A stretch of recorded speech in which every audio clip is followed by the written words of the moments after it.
Curator Velthus had 4 arms, 3 eyes, and exactly 0 patience for what was about to happen. He stood at the entrance of the Terminus Point Conservation Facility, all 4 hands clasped behind his back in what he hoped projected authority and competence. Before him stood a collection of the galaxy's most distinguished dignitaries, invited to witness the crown jewel of xenobiological conservation. 47 of the universe's most lethal apex predators, each one capable of rendering entire planets uninhabitable, all safely contained behind quantum barriers that could withstand a direct supernova blast. 300 years. 300 years without a single incident. Velthus's safety record was immaculate, his protocols were legendary, and his facility had been featured in Galactic Geographic 4 times. Then Jake Torres walked in. The human had somehow acquired a visitor pass, which shouldn't have been possible given that Earth was barely a Class II civilization and had only discovered faster-than-light travel by accidentally turning their particle accelerator in the wrong direction. Yet here he was, wearing something called a Hawaiian shirt that hurt to look at, carrying a backpack covered in patches, and sporting a grin that suggested he'd never experienced a coherent thought in his entire life. "Hey, do you guys have a gift shop?" Jake asked, walking right past the security checkpoint. "I'm really hoping for plushies. My niece would lose her mind over an alien death monster plushie." Velthus felt a migraine forming in his central ganglion. "This is a conservation facility for apex predators, not a theme park for primitive species. The gift shop is, yes, down that corridor. But you cannot simply..." "Awesome. So when does the tour start?" Ambassador Krellin, a methane-breathing Chlorvian who had to wear a full environmental suit just to exist in oxygen, made a whistling sound that his translator rendered as profound concern. Priestess Eula, whose crystalline body refracted light in 17 dimensions, literally dimmed with what Velthus could only interpret as second-hand embarrassment. "The tour," Velthus said slowly, "is for accredited dignitaries and xenobiological researchers. You are, forgive me, a human. Your species still uses combustion engines and argues about whether your planet is warming. How did you even get here?" Jake pulled out his visitor pass with the enthusiasm of a child showing off a drawing. "Found it on eBay. Guy said it was probably fake, but I figured worst case scenario, I'm out $40. Best case scenario, I get to see space monsters. And look at that. I was right. eBay," Velthus repeated, tasting the word like poison. "You purchased classified intergalactic credentials on primitive digital commerce. Is that bad?" "That feels like it might be bad." Behind them, the facility's main atrium stretched out like a cathedral of contained nightmares. 47 habitats, each one a miniature ecosystem, each one housing something that had earned its place through sheer apocalyptic potential. The quantum barriers shimmered with barely visible energy, the only thing standing between civilized society and creatures that evolution had decided should definitely exist but probably shouldn't. Velthus made a decision that he would regret for the rest of his considerably long life. "Fine. You may join the tour, but you will follow every instruction exactly. You will not approach any barriers, and you will absolutely under no circumstances attempt to interact with any contained species." Jake's grin somehow got wider. "You got it, boss. Hey, quick question though. Which ones can I pet?" In the security office, Helen, the facility's AI system, logged her first anomaly detection of the day. The human's biometric readings were all wrong. No elevated cortisol, no adrenal response. His heart rate suggested he was about to watch a pleasant sunset, not stand in a facility designed to contain cosmic horror. She flagged him as a statistical anomaly and continued monitoring. This was going to be a very long day. The tour began in Habitat 7, which housed a thornback dreadmaw from the Kellis system. The creature was roughly the size of a small spacecraft, covered in bioluminescent spikes that could pierce through battle armor like tissue paper, and had a documented kill count of approximately 4,000 sentient beings before its capture. "This specimen," Velthus announced with practiced professionalism, "is responsible for the extinction of 2 separate colonization attempts. It can survive in hard vacuum, regenerates from catastrophic damage, and its venom causes paralysis followed by liquefaction of internal organs. The quantum barrier you see is calibrated to withstand..." "Can I pet it?" Jake asked. Velthus stopped mid-sentence. "What? The big glowy spike guy. Can I pet it?" "No. No. You absolutely cannot pet the thornback dreadmaw. Did you not hear the part about the 4,000 deaths? The liquefying venom?" Jake squinted at the creature, which was currently doing something that might have been sleeping, or might have been plotting murder. With apex predators, it was hard to tell. "Yeah. But look at it. It's just sitting there, probably bored out of its mind. Does it have enrichment activities? Ambassador Krellin's translator emitted a sound like a tea kettle having an existential crisis. Priestess Eula dimmed another 3 luminosity levels. Enrichment, Velthus said, his voice climbing to registers he didn't know he possessed, is not a consideration when the creature in question can kill you by existing near you. That's kind of a depressing way to run a zoo, man. This is not a zoo. This is a... So what about that one? Jake had already moved on to Habitat 12, where a mirthless stalker pressed itself against the quantum barrier. The creature was all angles and shadows, existing partially out of phase with normal reality, and had once killed an entire research station by simply manifesting inside it. Absolutely not, Velthus said. Didn't even finish the question, dude. The answer to any question starting with "can I pet" is no. The answer to any question starting with "what if I just" is also no. The answer to questions I have not yet conceived of but which you are certainly formulating in whatever passes for your thought process is, preemptively, no. Jake pulled out what appeared to be a datapad and started taking notes. Okay, so that's 2 no's. What about, no? You don't even know what I was going to say. I do not need to know. The answer exists in a quantum state of no across all possible timelines. They continued through the facility, and with each habitat, Jake's questions became increasingly unhinged. Does the void serpent like music? Has anyone tried giving the fracture beast a puzzle? What if the plasma worm is just hangry? Would the dimensional ripper be less aggressive if it had a friend? Helen was now devoting 40% of her processing power to tracking Jake's movements. His behavior defied every psychological model she had for sentient beings encountering mortal danger. Humans, according to her files, were supposed to have a robust fear response. Fight or flight. Survival instinct. Jake Torres appeared to have neither. His biometrics suggested he was having the time of his life. In Habitat 23, housing a creature called the Endless Maw that was literally just teeth and hunger given physical form, Jake stopped and stared for a long moment. You know what this reminds me of? He said. Certain death? Ambassador Krellin offered weakly. My buddy's dog. Pitbull named Princess. Everyone said she was dangerous, gonna bite someone. Classic aggressive breed. Turned out she just needed someone to throw a ball for her and give her some belly rubs. Sweetest thing you've ever seen. Velthus made a sound like a deflating balloon. That is a content endless maw. It does not have a belly. It does not have emotions. It does not want belly rubs. It wants to consume all matter in the universe and will not stop until heat death prevents it from doing so. Sure, but has anyone tried the belly rub thing? Just to rule it out? Priestess Eula spoke for the first time, her voice like wind chimes in a funeral home. I have studied violence across 8,000 cultures. I have meditated on the nature of aggression for 4 centuries. And I can say with absolute certainty that this human is going to die doing something breathtakingly stupid. Probably, Jake agreed cheerfully. Hey, what's in that habitat over there? The one that's, like, extra shimmery? That, Velthus said, is Habitat 41. It contains a Carvaxian render beast. And before you ask, no, you cannot pet it, feed it, befriend it, or engage with it in any capacity. It once ate an entire planetary defense force.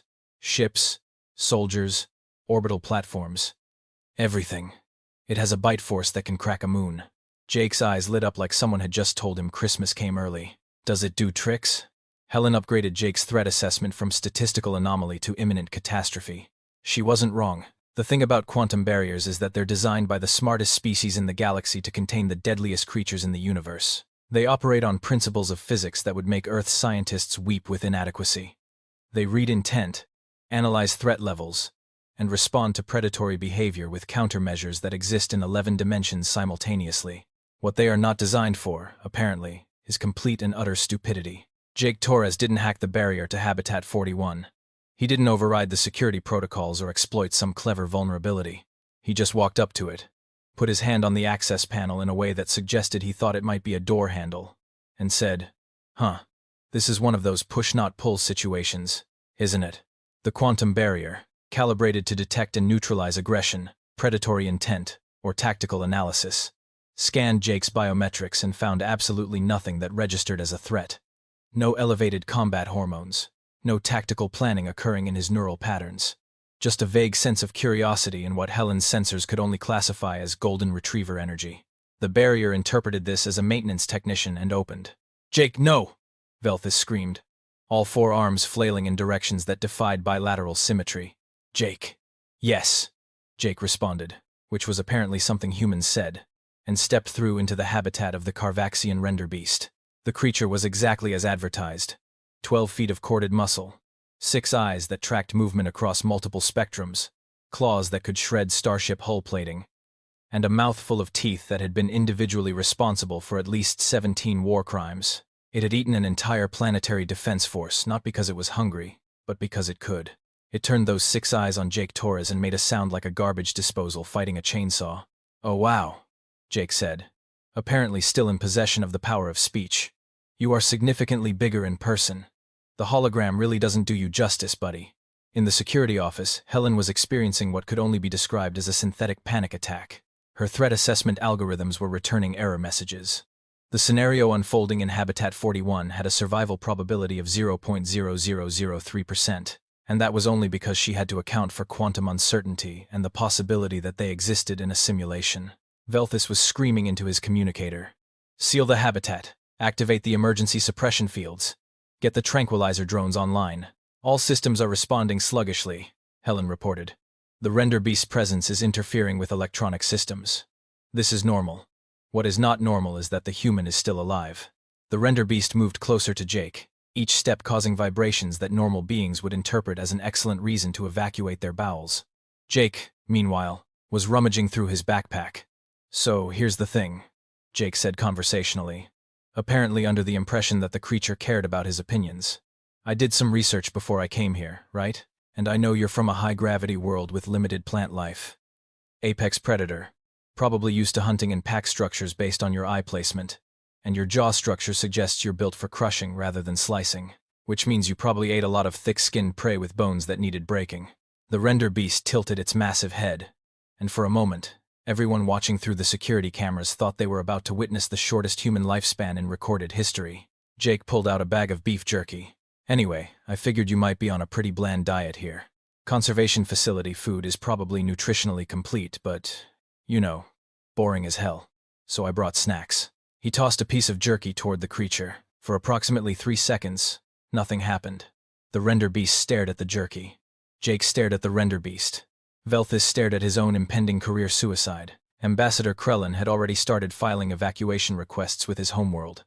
Then the render beast leaned down and sniffed the jerky. "Holy stars and sacred geometries," Priestess Eula whispered.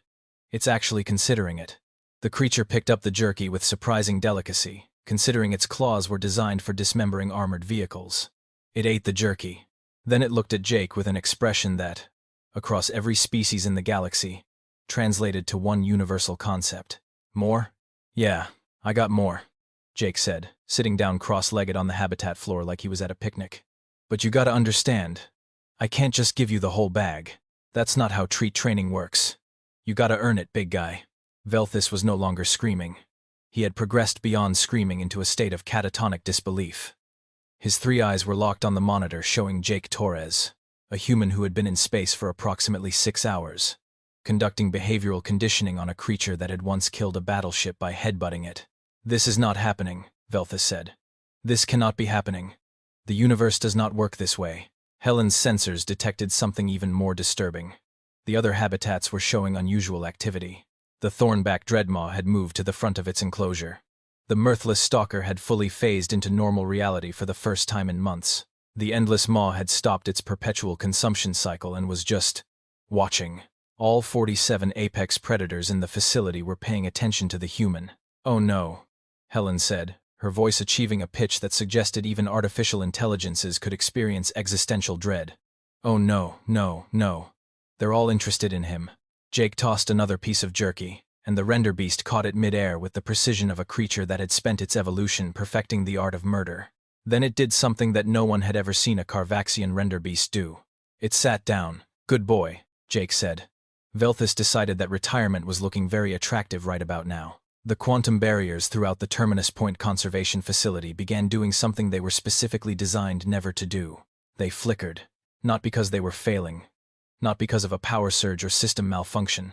They flickered because every single apex predator contained within them had simultaneously moved to the front of their enclosures and was staring at Habitat 41 with what could only be described as intense curiosity. 47 of the universe's most dangerous creatures, all focused on one idiot human with a bag of beef jerky. Helen, Velthus said, his voice achieving a register that his species typically reserved for religious experiences or terminal fear. Why are the barriers destabilizing? The quantum field generators are designed to scale their output based on the contained specimen's aggression levels, Helen explained, her processing power now entirely devoted to preventing catastrophe. When the creatures are calm, the barriers use minimal energy. When they become agitated, the barriers strengthen. The problem is, they are not agitated, Priestess Eula finished, her crystalline form now glowing with what might have been fascination or horror. Possibly both. They are interested. Interested is worse than agitated, Velthus shouted. Agitated we can handle. Interested means they are thinking. Thinking leads to planning. Planning leads to coordinated escape attempts and galactic extinction events.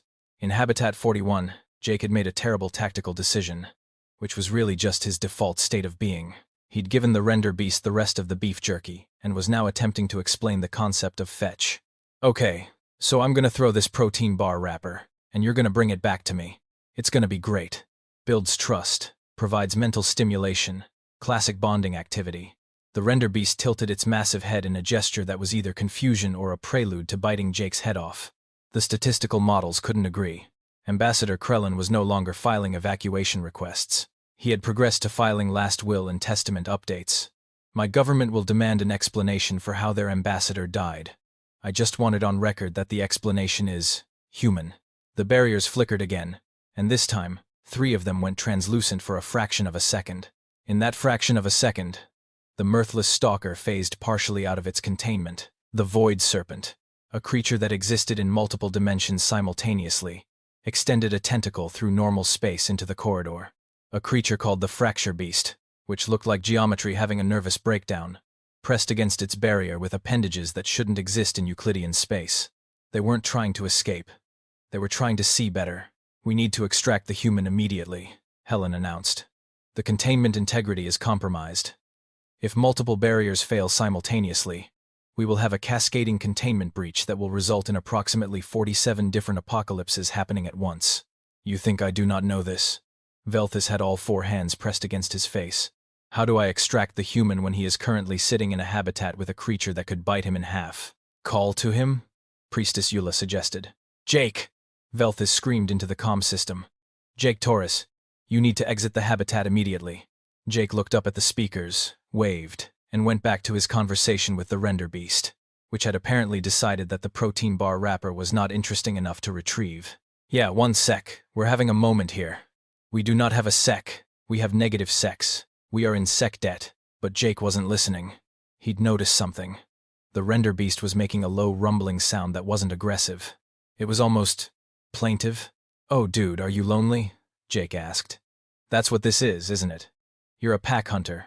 You're supposed to have a social structure, and they've just got you sitting in here by yourself with nothing to do except be scary. The render beast made the sound again, and Jake stood up. Okay, this is happening. Don't freak out, security guys, but I'm gonna try something. Do not try something, Velthus begged. Trying something is how species go extinct. Jake slowly reached out his hand toward the render beast's massive head. The creature had jaws that could crush starship hulls, teeth that had ended civilizations, 6 eyes that had witnessed countless deaths and caused most of them. It leaned into Jake's hand. There we go, Jake said softly, scratching behind where he assumed the creature's ears might be. That's not so bad, is it? Just needed someone to acknowledge you're not just a murder machine. You're a living thing with needs and feelings and… Oh hey, you're purring? Can you purr? That's wild, man. The security office had gone completely silent except for the sound of Helen's cooling fans working overtime. Then the Void Serpent fully manifested in the corridor, its impossible geometry coiling through dimensions that hurt to perceive. It wasn't attacking. It was positioning itself to watch through the barrier. The thornback dreadmaw pressed all of its bioluminescent spikes against its containment, creating a light show that under different circumstances might have been beautiful.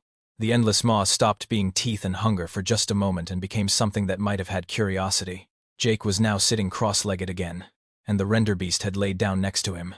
Not in a predatory crouch. Just lying down, like a dog that had found its person.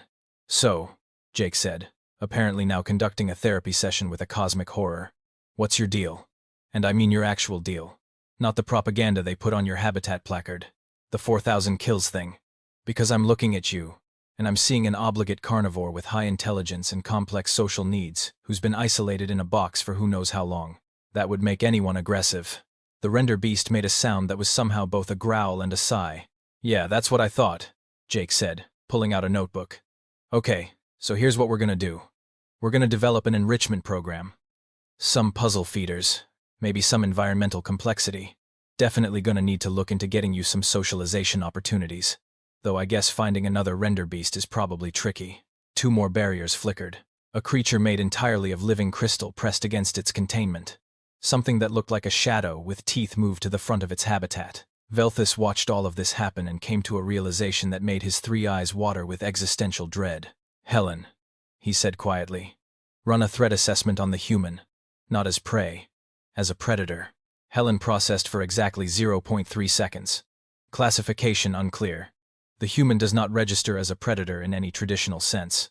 However, his behavioral pattern suggests, oh no. What? What is oh no? He is not attempting to dominate them or flee from them. He is attempting to befriend them. All of them. Curator Velthus, I believe we have discovered something more dangerous than any apex predator in this facility. What could possibly be more dangerous? An apex befriender. In Habitat 41, Jake had pulled out a second notebook and was sketching what appeared to be habitat redesign plans. The render beast was watching him with all 6 eyes, its massive head resting on the ground next to Jake's knee. We're gonna need bigger toys, Jake muttered, and probably a consulting veterinarian. Do you guys have xenovets? You gotta have xenovets. Velthus made a decision. Open a direct line to the Galactic Council. Tell them we have a situation. What kind of situation? Ambassador Krellin asked weakly. The kind where we need to check if humans are supposed to be classified as a conservation threat. Velthus sat in his office, all 4 hands trembling, while Helen pulled up Earth's file on the main display. He needed to understand what he was dealing with. He needed to know why a species barely capable of interstellar travel had just casually befriended a creature that had eaten a planetary defense force. The file loaded, and Velthus immediately regretted asking. They did what to wolves? He said, his voice hollow. Domesticated them, Helen confirmed. Took apex predators and turned them into companions. Then they did it again with cats, which are obligate carnivores that literally play with their prey before killing it. Humans keep them in their homes, let them sleep in their beds. That is insane. It gets worse. They invented persistence hunting. They are not fast, not strong, not particularly well armed by biological standards. So they just followed prey until it collapsed from exhaustion. For days, sometimes weeks. They are endurance predators who turn stamina into a weapon. Velthus scrolled through the file, his 3 eyes widening with each new detail. Humans lived with spiders, kept snakes as pets, swam with sharks for recreation. They had invented something called extreme sports, which was apparently just finding new and creative ways to almost die for fun. They are not apex predators, Velthus said slowly. They are worse. They are the galaxy's only apex befrienders. They do not want to kill things or run from things. They want to understand things and make friends with them. Yes, Helen said. And based on current data, they are exceptionally good at it. Back in the habitats, Jake had somehow convinced the security team to let him out of Habitat 41, only by promising he would come back tomorrow. The render beast had watched him leave with an expression that, across all species, meant sadness. Now Jake stood in front of Habitat 18, staring at the void serpent, making notes. See, the problem is you're all treating these guys like they're just danger incarnate, Jake said, apparently addressing the whole group now. Velthus, Krellin, and Eula had given up trying to control the situation and were just following him around like traumatized tour guides. But they're animals. Really dangerous animals, sure, but still animals. They've got biological needs, psychological needs, social needs. You can't just stick them in a box and expect them to be okay. They have killed thousands of beings, Velthus said weakly. Yeah, and I bet most of those beings were either threatening them or in their territory or getting between them and food. That's not evil, that's just predator behavior. You give them what they actually need, treat them with some respect, and I guarantee they'll be less aggressive. Priestess Eula had been silent for the past hour, processing what she had witnessed. Now she spoke, her voice carrying a weight that suggested she was having some kind of spiritual revelation. For 4 centuries, I have meditated on the primitive nature of violence. I considered it a base instinct to be transcended. But perhaps I have been wrong. Perhaps understanding violence, understanding the needs that drive it, is more enlightened than simply condemning it. Sure, Jake said, not really paying attention. Hey, does the void serpent like music? Because I'm thinking environmental enrichment. Maybe some auditory stimulation. How are you not dead? Ambassador Krellon finally asked, his translator rendering his exasperation perfectly. How has evolution allowed you to survive? Your species should have been eaten by everything on your planet. Oh, we almost were, Jake said cheerfully. But then we figured out that most things are just trying to survive. Same as us. We're persistently friendly. It's kind of our whole deal. We don't give up on things, even when they're trying to kill us. Especially when they're trying to kill us. It's weird, I know, but it works. Velthus pulled up another Earth file. This one about human history. Wars. Yes. Violence. Certainly. But also, alliance after alliance. Former enemies becoming friends. Centuries-old conflicts resolved through understanding. They were a species that had learned to cooperate despite every biological and cultural difference imaginable. They were diplomatic persistence hunters, and they had just found 47 new projects. We are going to have to update our entire classification system, Velthus said. Agreed, Helen replied. Humans do not fit any existing category. They are not prey. They are not predators. They are something else entirely. Jake was already sketching habitat improvements for the void serpent, muttering about dimensional enrichment and cross-phase socialization. Velthus knew, with absolute certainty, that his life had just become infinitely more complicated. And somehow, the facility was quieter than it had been in years. The predators were calm, watching, waiting to see what the strange human would do next. I need a drink, Ambassador Krellon said. I need several drinks, Velthus agreed. I need to reconsider my entire philosophical framework, Priestess Yula added. Jake looked up from his notes. Hey, can someone show me where you keep the feeding schedules? I've got some ideas. 3 months later, the Terminus Point Conservation Facility had undergone what Velthus could only describe as a hostile takeover by aggressive friendliness. Jake Torres now had an official title, Chief of Enrichment Activities. He also had a desk, a budget that made Velthus's accounting subroutines weep, and a lanyard that said, I pet the murder animals and lived. The facility had changed. Habitat 41 now had puzzle feeders, climbing structures, and scheduled socialization time. The render beast had lost 30 pounds, gained noticeable muscle definition, and responded to 7 different commands. Jake called him Chompy. Chompy seemed fine with this. The void serpent had a rotation of different dimensional music playing at specific intervals. The thornback dreadmaw had a ball, an enormous, reinforced, probably shouldn't exist ball, but a ball nonetheless. The endless maw had been introduced to slow feeder bowls, and had stopped trying to consume reality out of what Jake diagnosed as stress eating. Velthus had developed a stress rash despite not having skin in any traditional biological sense. Helen had devoted an entire server to monitoring Jake's activities and had classified him as containment risk level friendly. The facility was now the most visited attraction in the sector. Tourists came from 12 different star systems to watch a human play fetch with creatures that had destroyed civilizations. The gift shop sold plushies. So many plushies. Chompy was the best seller. This is not how conservation is supposed to work, Velthus muttered, watching through the monitors as Jake taught the mirthless stalker to high-five. The creature was phasing in and out of reality with what might have been excitement.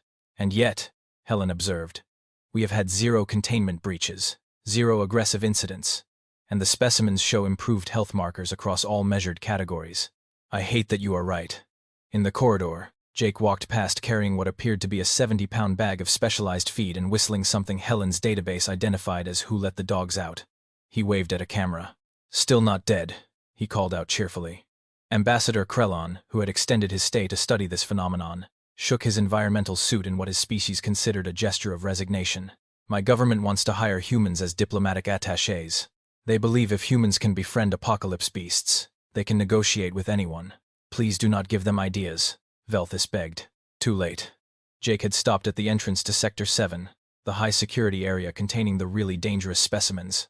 The ones they didn't put on the tour. The ones that made the render beast look cuddly by comparison. Hey Velthus, Jake called over the comm. I've been thinking. The guys in Sector 7 probably need enrichment too, right? I mean, just because they're catastrophically dangerous doesn't mean they don't deserve quality of life. Velthus felt something inside him break. Not physically, spiritually. Jake, please. I am begging you. Sector 7 contains entities that make the Endless Maw look friendly. There is a creature in there that once killed a son, An entire sun. Sure, but has anyone tried giving it a friend? It ate its friend. It ate 17 friends. Maybe they weren't the right friends. Helen's monitoring systems detected Velthus reaching for something in his desk drawer. Analysis confirmed it was a bottle of Chlorvian meditation liquor, which was technically illegal in this sector and potent enough to sedate a render beast. He took a long drink directly from the bottle. "You know what?" Velthus said, his voice achieving a pitch that suggested he had transcended caring. "Fine. Go to Sector 7. Befriend the Sun Killer. Teach it tricks. Give it a name. Turn my entire facility into a petting zoo for cosmic horror. I no longer possess the emotional capacity to stop you." Jake grinned. "That's the spirit. Hey, do you think the Sun Killer would like one of those automatic laser pointers? Cats love those things. It is not a cat. It is a manifestation of entropy given physical form. So that's a maybe?" Priestess Eula, who had also extended her stay to meditate on what she was calling the human paradox, watched Jake head toward Sector 7 and experience something her species called enlightenment through exhaustion. "He is going to pet the unpettable," she said with absolute certainty. "Yes," Velthus agreed, taking another drink. "And it is probably going to work. Also yes." In the gift shop, a small child from the Antares system clutched a chompy plushie and asked their parent if they could have a render beast when they grew up. The parent, wisely, said they would think about it. Jake Torres disappeared into Sector 7, whistling and carrying a bag of what he claimed were universal treats, leaving behind a conservation facility that would never be the same. Helen logged the incident, updated her classification systems, and added a note to Jake's file. Humanity's greatest weapon is not technology or strength. It is their absolute refusal to accept that anything cannot be befriended. Threat level. Existential, but in a weirdly positive way. Velthus finished the bottle and seriously considered early retirement. The Sun Killer, according to sensors, had just stopped trying to consume local space-time and was watching the human approach with what might have been curiosity. "I need a stronger drink," Velthus said. Nobody disagreed.